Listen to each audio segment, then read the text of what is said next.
Hey, it's Tyson, and I'm back with another bite-sized episode. And I will tell you what, this one is exciting to me, and I think you're going to find it really exciting as well.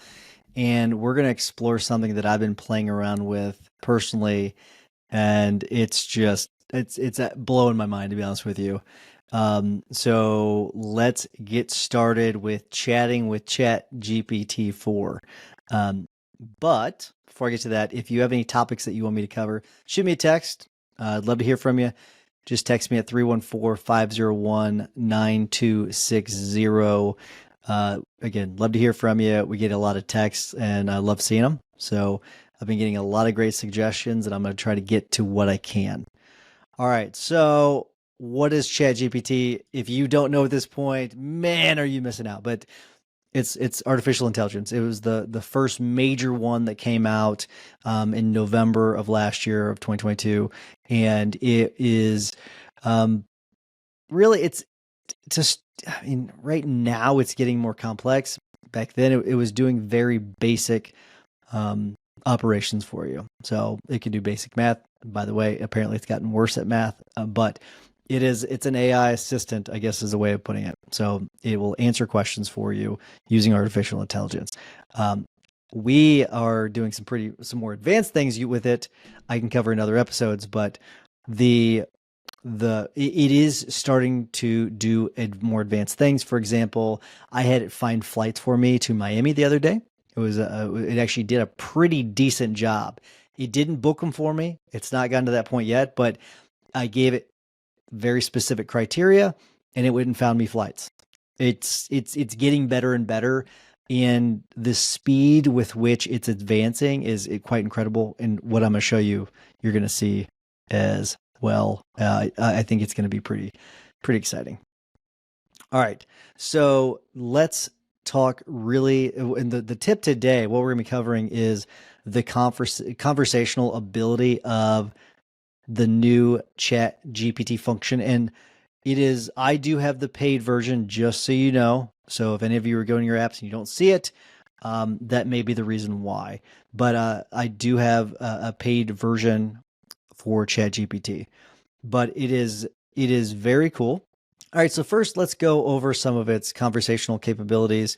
For those of you that have used ChatGPT, you know that it can handle text-based tasks fairly easily, like generating emails, creating drafts for legal blogs, even it can outline arguments for your case. I've played around with it and done that as well.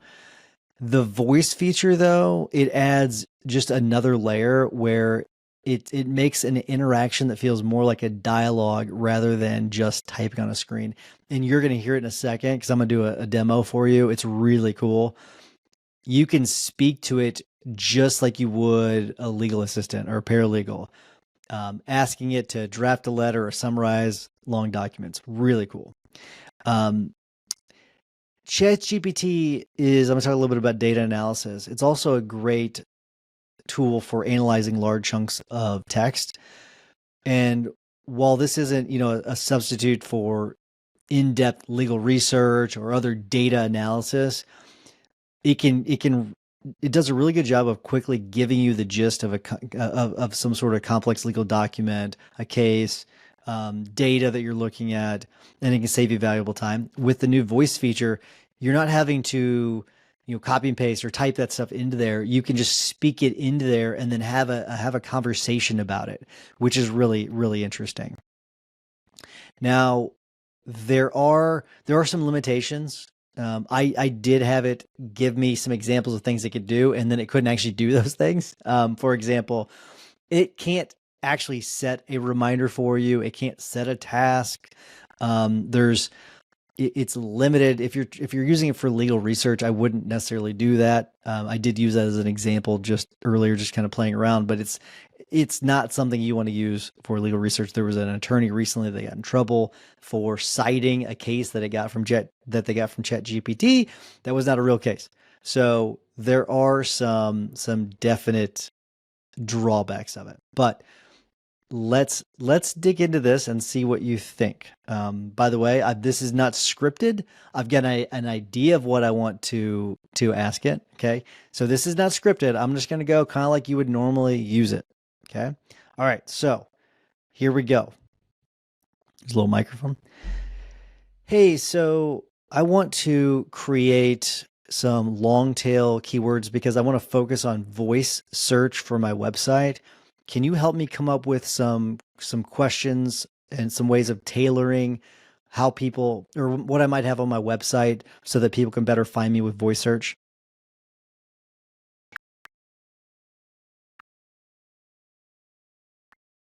Absolutely, Mr. Mutrux. Focusing on voice search is a smart move, given the increasing use of voice-activated devices.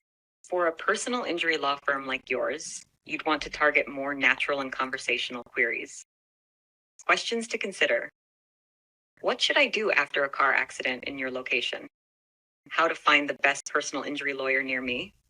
How much compensation can I expect for a slip and fall? What are my rights as an accident victim? Ways to tailor your website.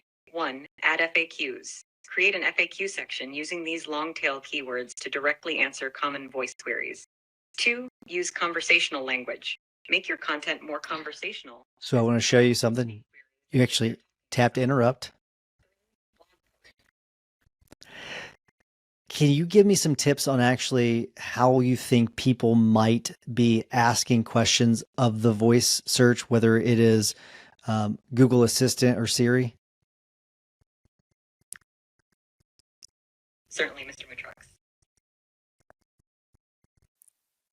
So I'm going to pause it there. So I don't know if you noticed, but she actually said in there. Or it. See, I even said she. You can change the voices.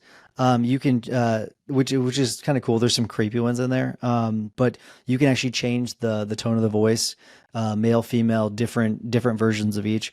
But everything that we just did in this is all on my. It's actually in the app. So everything that it said to me, it's saved. Right. No one has to take any notes, which is pretty cool.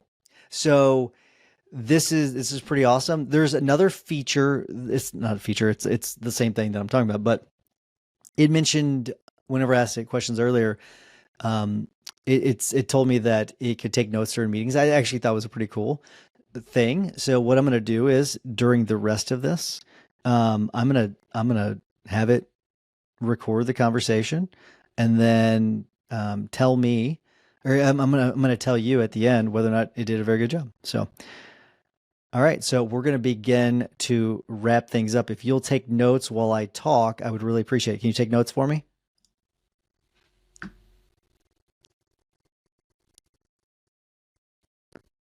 I'm sorry, Mr. Mutrux, but I can't take notes for you. However, you can easily record or jot down the ideas and some suggestions we're discussing for your own reference later on.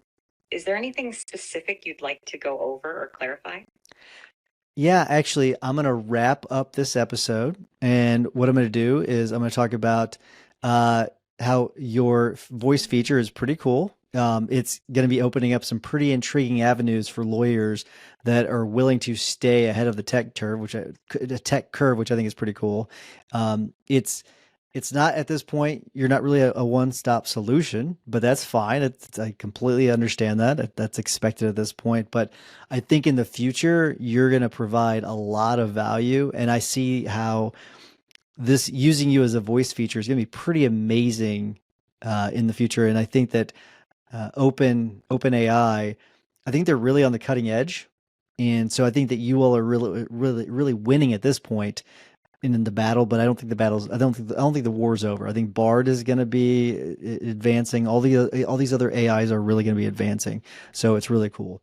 But for any of you that have questions or any topics you want me to cover, just shoot me a text 314-501-9260 and I'll try to cover it.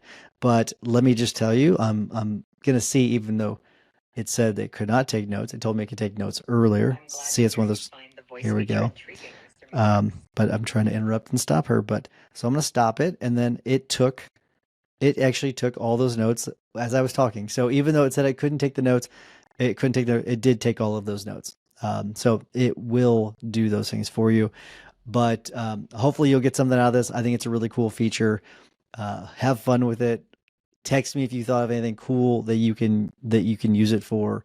But I will also say this: it's going to talk back to you, not in a bad way. I mean, like it's going to actually conversate with you. So this isn't something that you're going to be able to just kind of put in your pocket and have it record and transcribe.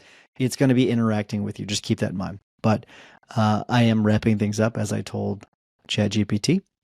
And if you're wondering how it knew I was a law firm and things like that, you can give, in the paid version at least, I don't know about in the free version, you can give it instructions on, you can tell it more about you. You can give it, for example, I told it that I've got a personal injury law firm. I told it that we have a podcast, and I gave it a bunch of information. Okay. And I gave it a bio about me. And so it has this information on me, and it's actually learning. I've got learning turned on. So the more I use it, the more it's able to adapt to what I need it for. So that'd be pretty cool. But until next week, remember that consistent action is the blueprint that turns your goals into reality. Take care.